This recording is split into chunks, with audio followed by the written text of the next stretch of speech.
Hello বন্ধুরা, সবাইকে মকর সংক্রান্তির অনেক শুভেচ্ছা রইল। তো আজকের হচ্ছে কি পিঠে করার দিন। তো আমাদের বাড়িও পিঠে হচ্ছে। তো এইদিকে দেখো মা হচ্ছে কি চালের গুঁড়ো গুলে রেখেছে, এটাকে দিয়ে হচ্ছে কি পিঠে তৈরি হবে। তো তার জন্য আর এইদিকে দেখো মালপোয়া তৈরি করবে, তো তার জন্য এখানে সরঞ্জামটা তৈরি করছে। এখানে আরও অনেক ধরনের পিঠে হবে, তো তোমাদেরকে একটু একটু করে আমি দেখিয়ে দিচ্ছি কি কি পিঠে তৈরি হচ্ছে আমাদের বাড়ি।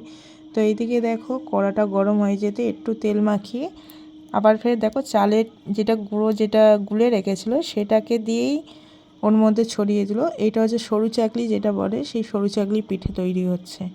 এই পিঠেটা কিন্তু অনেক সুন্দর কিন্তু খেতে লাগে। দেখো তারপরে হচ্ছে থালাটাকে চাপা দিয়ে দিল, তারপরে হচ্ছে কি পিঠেটাকে কিভাবে তুলে নিচ্ছে।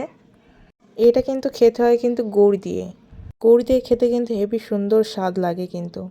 আর হ্যাঁ, আমাদের বাড়ি কিন্তু যেই কটা পিঠে প্রথমে তৈরি হবে সেই কটা পিঠে দিয়ে কিন্তু আগে ঠাকুরকে পুজো দেওয়া হয়। আর এই একটা হচ্ছে অনেকে খোলা পিঠে বলে, অনেকে বাউনি পিঠেও বলে। তো যখন তৈরি হচ্ছিল তখন হচ্ছে কি আমি ভিডিওটা নিতে পারিনি। এই যে দেখো বাতাসার মতন দেখতে লাগছে, এইগুলো হচ্ছে কি ওই বাউনি পিঠে, আর এইদিকে হচ্ছে কি সরু চাকলি। এখনো অনেক পিঠে তৈরি হবে, তো তোমাদের সাথে আস্তে আস্তে সবটাই শেয়ার করব। আর হ্যাঁ বন্ধুরা, তোমাদের বাড়ি কি কি পিঠে তৈরি হচ্ছে জানাতে কিন্তু ভুলো না কিন্তু, তোমাদের বাড়ি কি কি পিঠে তৈরি হচ্ছে। এই পিঠেগুলোকে নিয়ে আগে প্রথমে যে পিঠেগুলো তৈরি করেছি সেগুলোকে নিয়ে আগে তুলসী মন্দিরের সামনে দেখো আমরা পূজা দিয়েছি। ধূপ প্রদীপ জ্বালিয়ে এটাকে পুজো করব, তারপরে হচ্ছে কি আমরা খেতে পারবো। এটাকেই প্রসাদ করে আমরাই খাবো।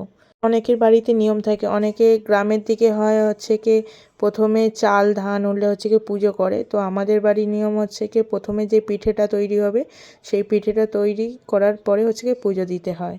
বন্ধুরা চলো ভিডিওটা এই পর্যন্ত থাক, পরের ভিডিওতে দেখা।